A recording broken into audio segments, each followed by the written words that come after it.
MP board के class 11th के विद्यार्थियों, देखिए आज के इस वीडियो के अंतर्गत मैं आप सभी को हिंदी का 3 फरवरी के लिए एक प्रश्न पत्र विथ सॉल्यूशन के साथ में बताने जा रही हूं, जिसका हमने A to Z सॉल्यूशन यहां पर कंप्लीट कर लिया है। जैसा कि आप सभी से हमने दावा किया कि आप सभी को हम अच्छे से अच्छे अंक दिलवा कर रहेंगे। तो इसी बीच चलिए हम वीडियो को शुरू करते हैं और बढ़ते हैं प्रश्न की ओर। तो देखिए सही विकल्प चुनिए। तो पहला है इसका कि वीर गाथा काल की प्रसिद्ध रचना है। तो वीर गाथा काल की प्रसिद्ध रचना क्या है? तो पृथ्वीराज रासो। दूसरा है मीरा अपना सर्वस्वी मानती है। तो इसका आंसर रहेगा आपका कृष्ण को। तीसरा है हिंदी का प्रथम उपन्यास माना जाता है। तो हिंदी का प्रथम उपन्यास माना जाता है, इसका आंसर रहेगा आपका परीक्षा गुरु। चौथा है चित्रपट संगीत का पर्याय कहा गया है।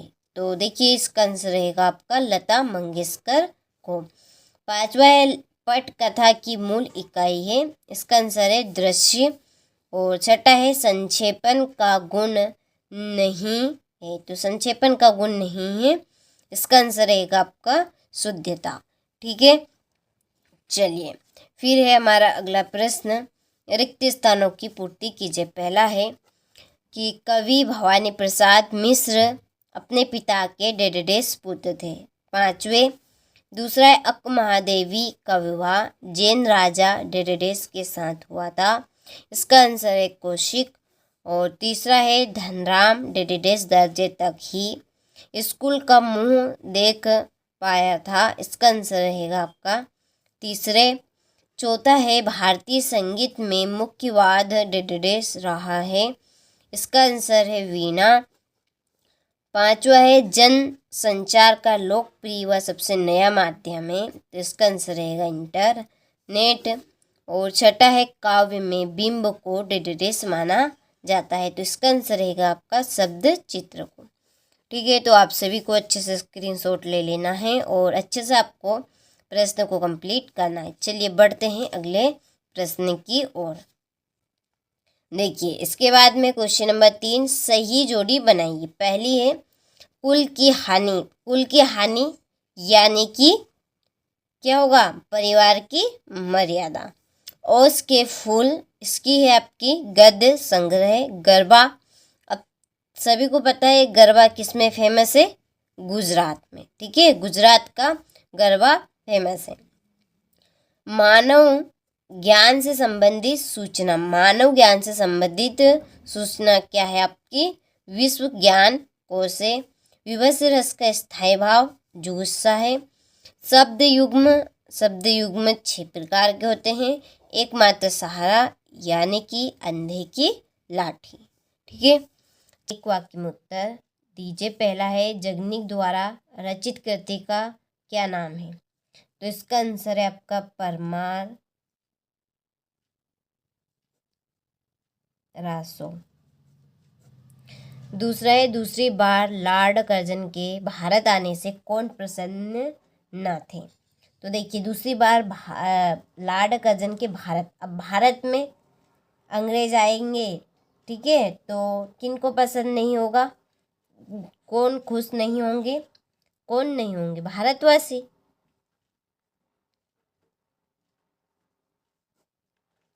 चलिए तीसरा, आलो आधरी किस भाषा का शब्द है?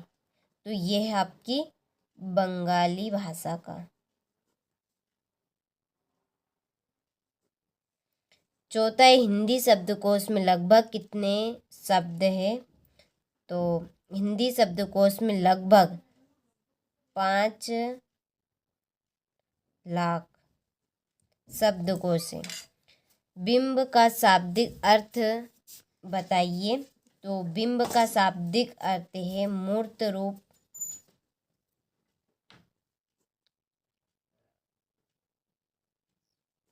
प्रदान करना। छठा है शब्द गुण कितने प्रकार के होते हैं? तो शब्द गुण 3 प्रकार के होते हैं। सातवां है अपनी करनी पार उतरनी लोकोक्ति का क्या अर्थ है? तो इसका आंसर है आपका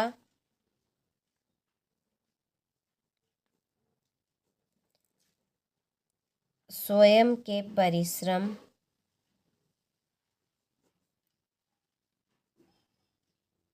सफलता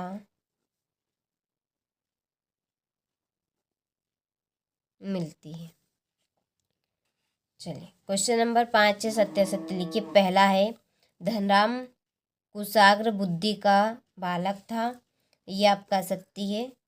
देखिए यहाँ पे मैं टिक मार्क आपके कर देती हूँ, कंप्लीट कर लेना क्योंकि टाइम आपके पास बहुत ही कम बचा है। मैं कहूँ बहुत से बहुत कम बचा है और आपको इनको कंप्लीट करना है।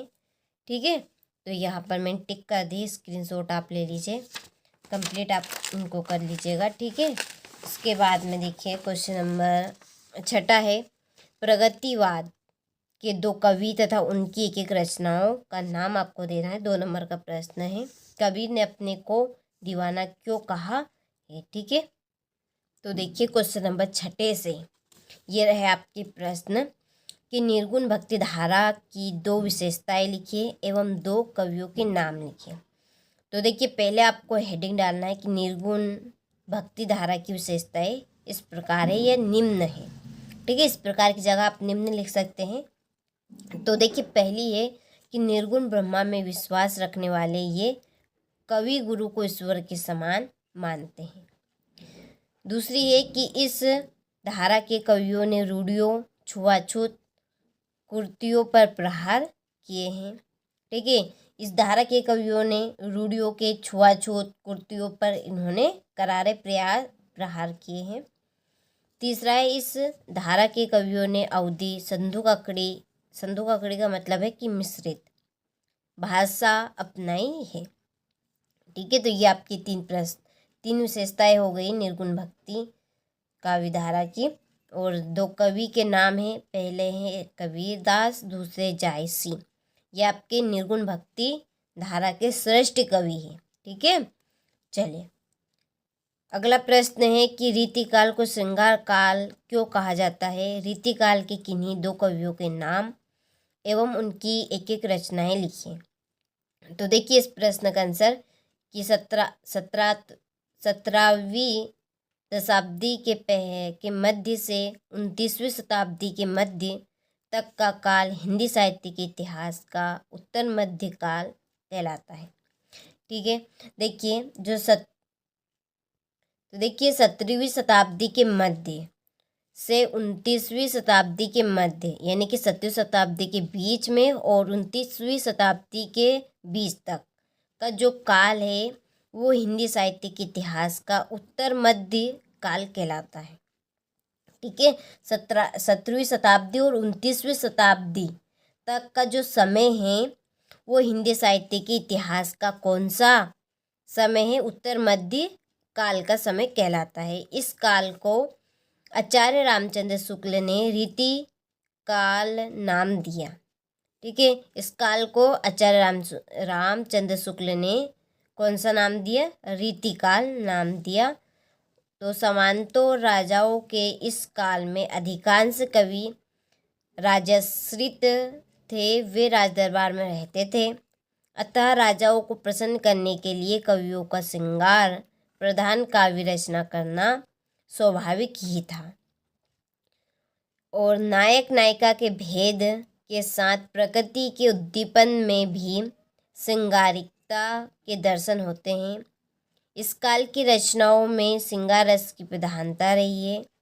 अतः मिस्री बंधुओं ने इसे श्रृंगार काल कहा है। ठीक है, कौन से काल को श्रृंगार काल कहा है कि राजाओं को प्रसन्न करने के लिए कवियों का श्रृंगार प्रधान काव्य रचना करना स्वाभाविक था। नायक नायिका के भेद के साथ प्रकृति के उद्दीपन में भी श्रृंगारिकता के दर्शन होते थे। इस काल की रचनाओं में श्रृंगार रस की प्रधानता रही थी, इसलिए मिस्र बंधुओं ने इसे कौन सा काल दे दिया, श्रृंगार काल कहा गया। ठीक है, चलिए आप कंप्लीट कर लेंगे इस प्रश्न के आंसर को। इसके बाद में कवि और उनकी रचनाएं। तो देखिए ये आपके बिहारी कवि है और इनकी रचना है बिहारी सतसई। दूसरे कवि है भूषण, इनकी रचना है छत्रसाल दशक। आगे है तीसरा प्रश्न, भारतेंद्र युग की दो प्रवृत्तियाँ बताइए।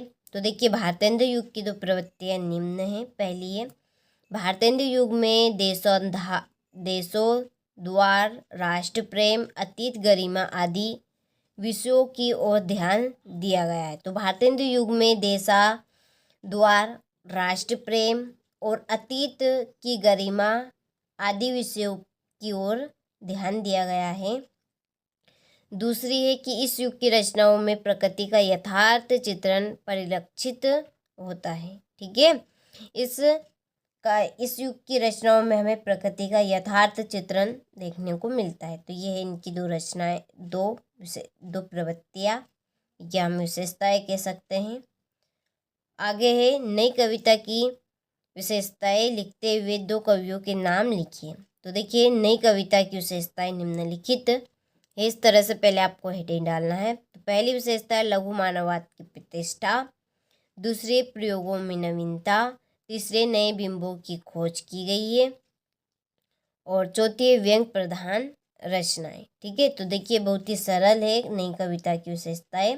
पहली क्या थी कि लघु मानववाद की प्रतिष्ठा रही है इसमें, प्रयोगों में नवीनता, या आप इस तरह से इसको बड़ा लिखना चाहे तो इस तरह से लिख सकते हैं कि नई कविता में लघु मानववाद की प्रतिष्ठा दिखाई देती है। दूसरा कि इस कविता में प्रयोगों में नवीनता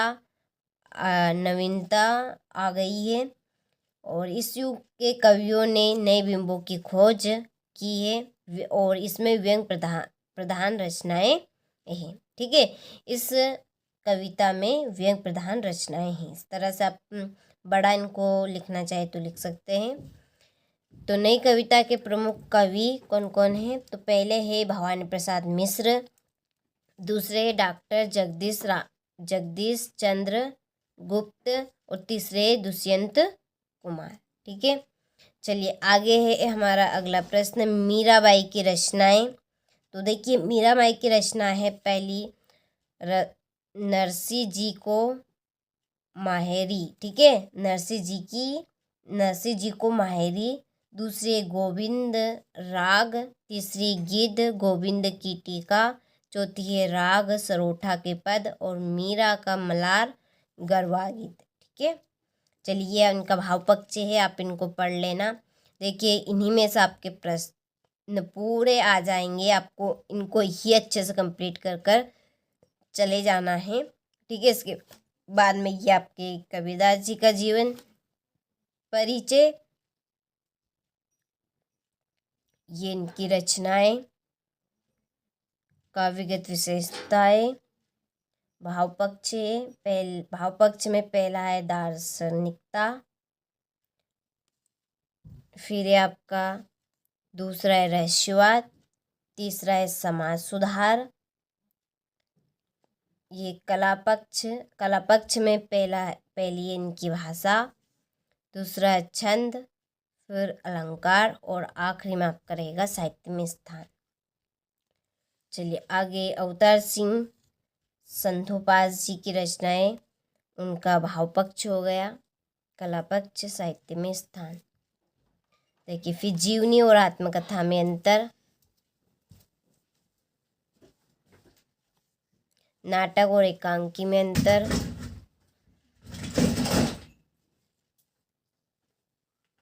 इसके बाद में संस्मरण स्मरण और रेखाचित्र में अंतर, ये भारतेंद्र युग के निबंधों की विशेषताएं,